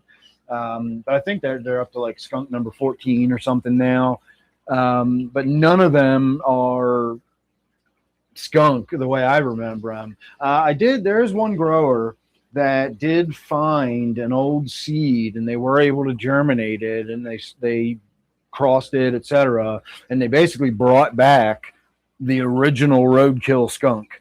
And so that is available. I don't. It's the one grower has the copyright or whatever on it. At least as of a few years ago, you might be able to find it at other growers at this point, but that is available. If you want to grow the original roadkill skunk, you can get that again now. It went away for like 2 decades and has been sort of brought back. But again, I just can't do it because it would be so smelly. Let's have a look at some of these little shrimps crawling around for a little while, since I think the Great Wizard Kui Kwai Kwan is in for the night. But I for the shrimp donation arc. I fucking love these shrimp. I'm so fascinated by them. I spend a lot of time. Hang on, I've got the stupid stool still in the way. I spend a lot of time looking at these shrimp, and they're doing their thing. They are really cool little fish, or cool little animals, I should say. I don't know how much action you're going to get to see with some shrimp crawling around on a rock.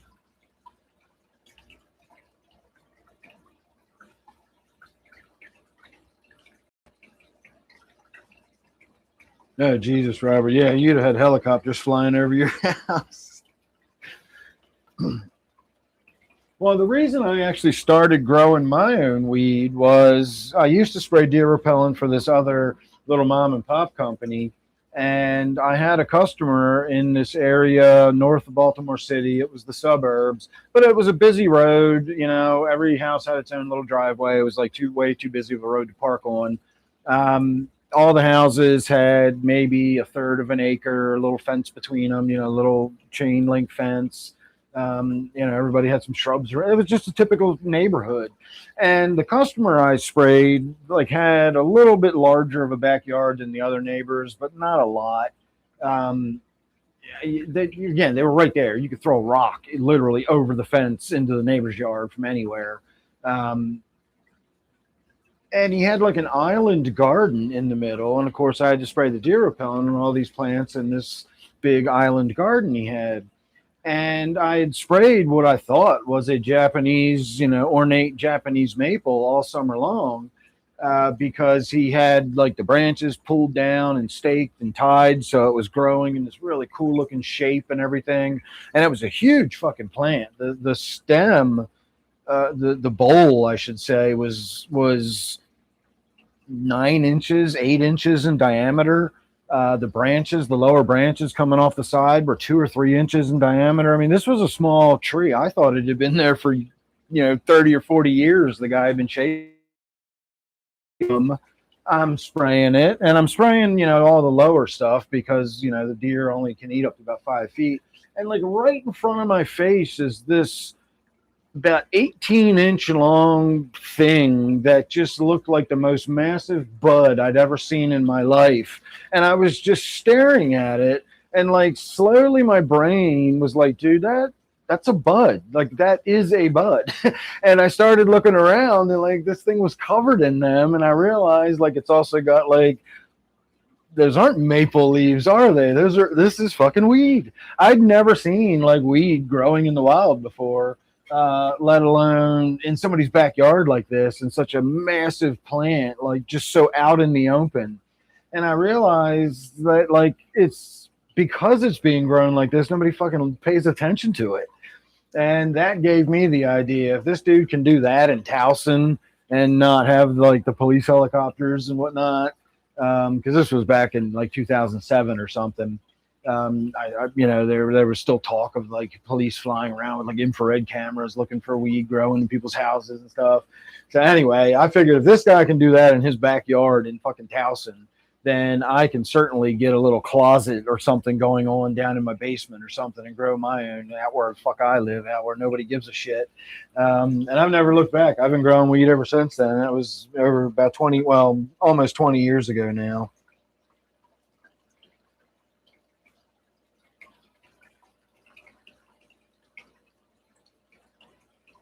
Fish guy, how are you?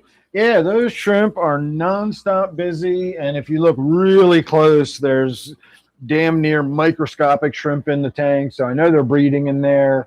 There's got to be more in there now than when I put them in there. Um, Again, this Bashir is not a, it's not like an angel fish in the tank that's just picking them off. I've seen it hunt, I've seen it go after the shrimp, but it's not. I've never seen it actually get one yet. The shrimp seem to be well aware of what the danger is. As soon as their feelers touch, they're gone. As soon as they come in contact with that fish or they see it coming up close to them, the shrimp just bug the fuck out. But if it does get close enough to bump into one of them, like I said, it has a hard time hunting down one of those wild vibrobite worms, let alone an actual live shrimp. So we have no fears of the population. The only concern I have at this point is having enough calcium in the water. So I do need to find a way to incorporate calcium. We will either be putting a piece of limestone decor in there. That's what I'm leaning towards because even though it'll look a little off, I can kind of hide it in the back. I don't want to throw a bunch of the crushed coral in there because that'll really look off. You can see the white spots around there now. Those are just shrimp, dead snail shells. I don't mind a little bit of an accumulation of the snail shells because I can pull them out the next time I do a vacuum in the tank. But I don't want to mix in the crushed coral substrate. That'll just look wrong in that black sandy substrate. So putting a chunk of limestone or something in there will serve the purpose, and I'll still be able to hide it.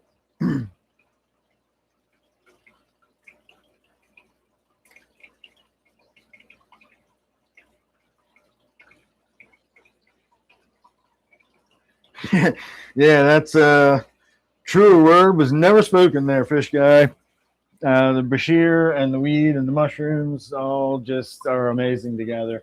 I've honestly not spent as much time looking at the Bashir mushrooms as you would think for reasons I've discussed before about fish keeping and mushrooms.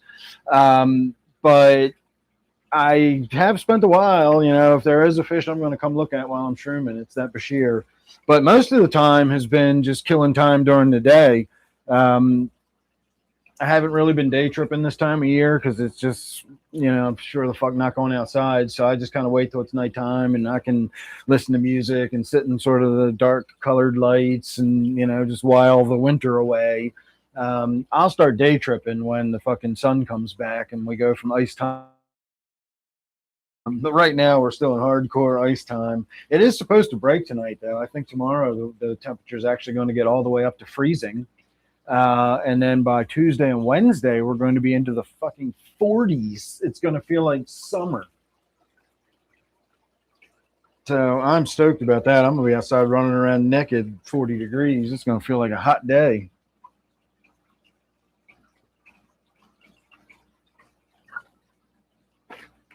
All right, and now I'm going to commence with the last, excuse me, bit of a mushroom tea.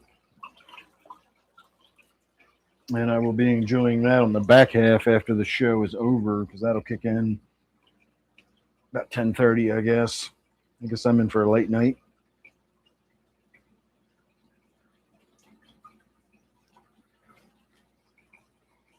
Well, the Midwest and the middle of the country is actually really warm right now. They're like 40 degrees above average. I'm at 40 degrees below the average, or 25, 30 degrees below what the normal average is. My average temperature right now is supposed to be in the 40s, like the low 40s should be a normal daytime temperature for this time of year. We've been in the single digits during the day and in negative digits at night for like the last 2 or 3 weeks now. My pond is like so frozen over. I know there's still water flowing. I can hear it. But there's not even like a spot anymore. Like it's just there's snow and ice over everything. You just can kind of barely hear the water flowing underneath of the ice. I'm dying to go out to Hemlock Gorge and look at the waterfalls out there. Those waterfalls have got to be fucking frozen by now. And that's a sight to behold. It's beautiful out there when it's flowing, and all seasons. It's just a beautiful little waterfall out there flowing down into the river. And when it's frozen, it's awesome looking. I have seen it frozen before. So I don't know. Maybe this week before we get the warm weather, I'll try to hike up there and see if I can see it. Going out and hiking is definitely not my idea of outdoor activity this time of year. My idea of an outdoor activity is taking the trash out and coming back in as quickly as I can. Maybe going down to check the mail. Or, of course, shoveling the sidewalk. That's always a good outdoor activity for this time of year. All right, everybody, I'm going to give you something a little more interesting to look at. We'll point you at the discus tank for the last few minutes of the show, but I am going to wind it down. I'm ready to get on with my evening, and it doesn't seem like anybody's particularly chatty.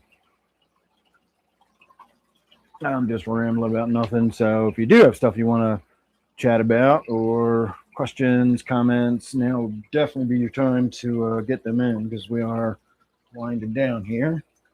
Let me blow you back up to a normal size picture.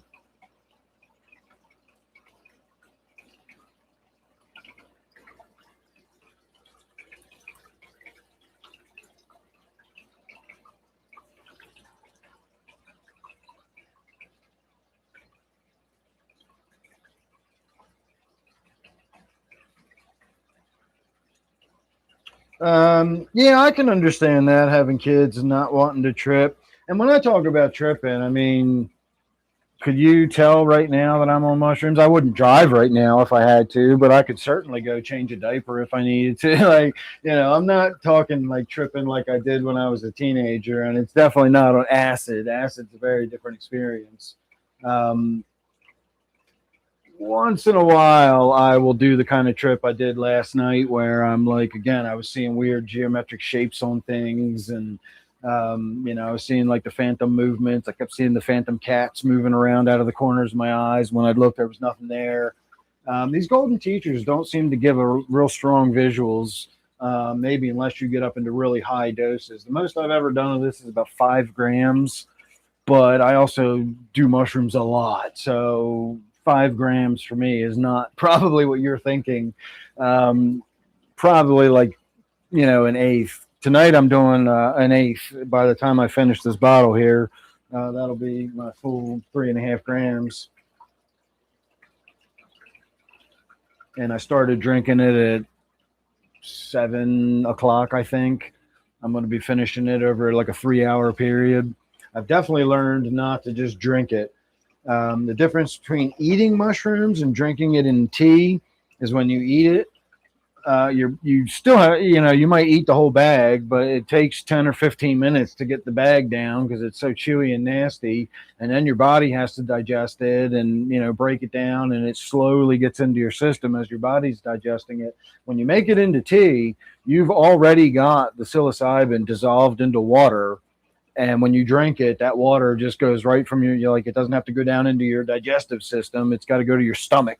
Your stomach will absorb the water out, and boom. I mean, within 20 or 30 minutes, like the entire eighth just fucking slams into your head. To ease my way into it, and it takes that rough fucking start off. And it smooths out the peak, and the whole experience lasts longer. It's less intense when you do it this way, but again, I'm not going for like awesome intensity. I'm just going for a good time and feeling fun, grooving on some music later. And that's pretty much where I am.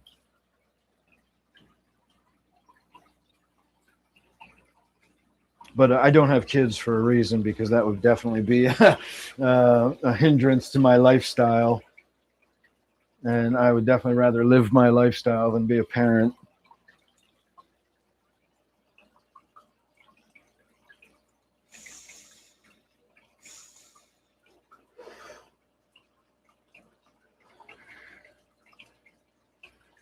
I got a friend that's my age. We used to trip together years ago, and he didn't intend to be a parent, but when he was 42, he became a dad. And he's not quite my age. He's about 10 years younger than me. And he's done with all that stuff. He smokes weed a little bit now and again, has a drink or two here and there, but he's got a really important fucking job. That's a high stress job. He actually used to drink a lot because of his job. But then when he had the kid and everything, he was like, I gotta, again, when you have a kid, your brain, I mean, women notwithstanding, they go through all sorts of physiological changes. when they get pregnant and have a child and everything. But a man that becomes a father, like their brain physically changes. And I don't mean like, you just see the world differently. Like you do see the world differently because your brain structure changes. Like a dad brain is a different fucking brain than a non-dad brain. I found that to be really interesting because obviously people's behavior changes, or at least should change. If they're a reasonable parent, their behavior should change when they become a parent. But I never thought like the brain physiologically changes. So that's kind of cool. Speaking of physiological changes, I will ramble on about another video I watched. I don't know if any of you guys watch Anton Petrov. He does like science videos. I watched a video from a few months ago this afternoon, and it was about the effects of long-term health living in space. And there was all kinds of crazy shit in there that I'd never dreamed of. Like, I think of like bone loss and muscle loss and stuff like that. But the shit it does to our DNA and our blood and like all kinds of weird shit. There's no chance of us going to Mars. We wouldn't be alive by the time we got there. Our bodies would just be fucking wrecked from being in space.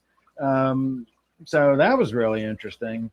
And I did watch a video about time the other day, and that was another Anton Petrov video about time. So I want to start talking about that one.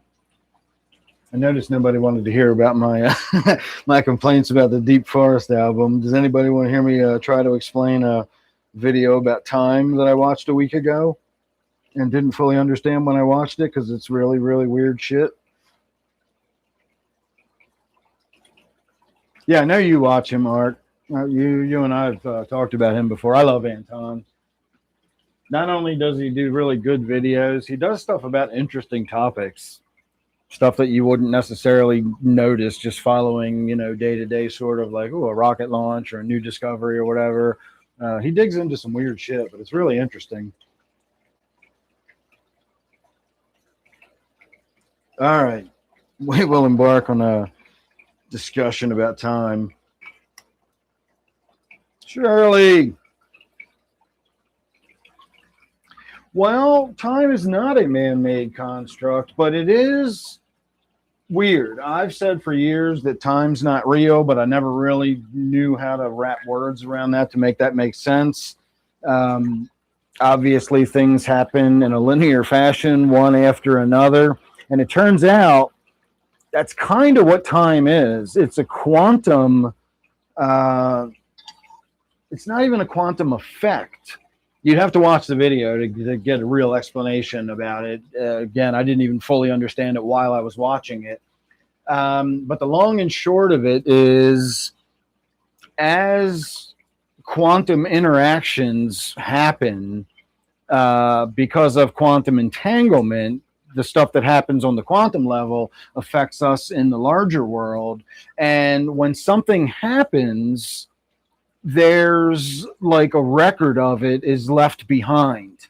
And of course, since bajillions of things are happening all the time, these quantum interactions, there's this record of these things being left behind. That's time. Time is not a fundamental dimension there's no thing like time. It's basically like a running tally. That's why we can't move forward in, or we can only move forward in it, but we can't go backwards. It's not a dimension that we can move through. It's just sort of a running tally of things that have happened up until the current moment. And I find that to be really interesting. And it talks about how like they actually did these studies on it, and it shows that remember, when you get into a quantum level, things have to be observed and all that kind of stuff. But observing the passage of time actually used more energy than the state of non-observing the passage of time. So time is not a fundamental dimension that just exists, and there is no time travel. Like, you can't move through time. It's basically just a running tally of things that have happened up until now. Again, that's the best way I can sort of put it into my own words. You'd have to watch the video yourself and see if you can understand better than I did. But it made it a lot more sensible to me. Like, oh, I can understand that. Like, that makes sense. But time itself just doesn't.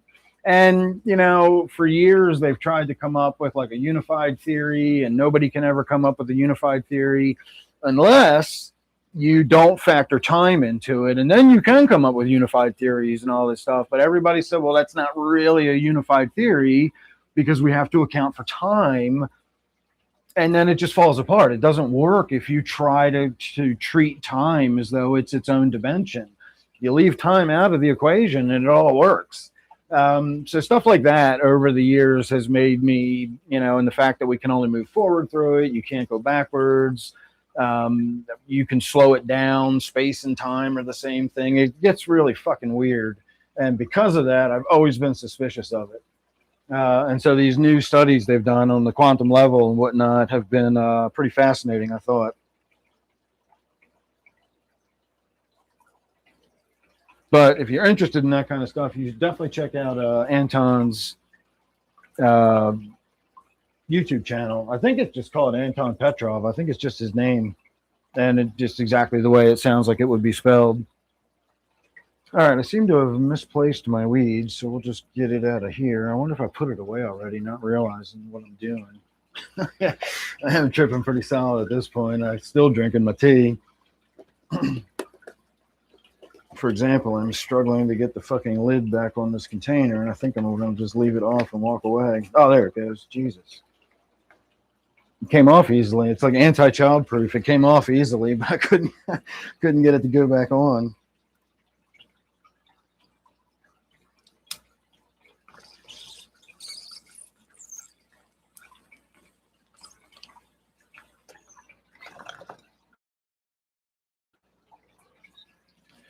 All right, everybody, we made it till 10 o'clock, or at least close enough for me that I'm going to call it 10 o'clock, so we can start winding down now.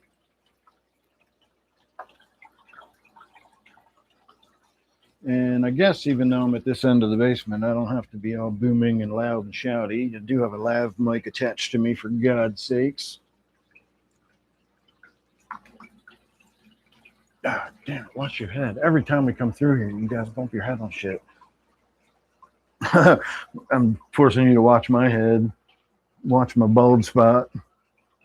Oh, God damn it. I need to get a new mic stand. You know what? I think I might have another. I actually do. I think I have another mic stand. I think I bought one when I thought this one was broken, and then I fixed it. And so I have a spare mic stand in the other room. So we might have a better mic stand come Wednesday. Couple of minutes to give me your last thoughts. I'm saying good night.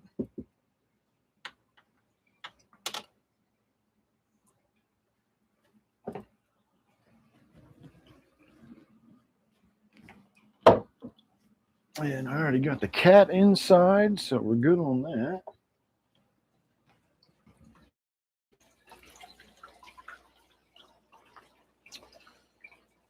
Let's see.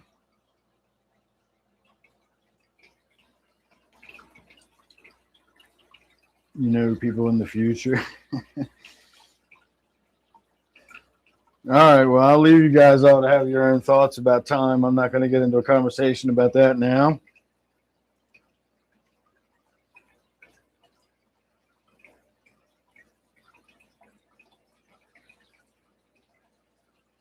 Let's see. All right. Man, my bald spot's getting out of control. I really need to start shaving my head again. But we will do that when the weather warms up. I'm about tired of this fucking winter. Oh, Arknight, thank you.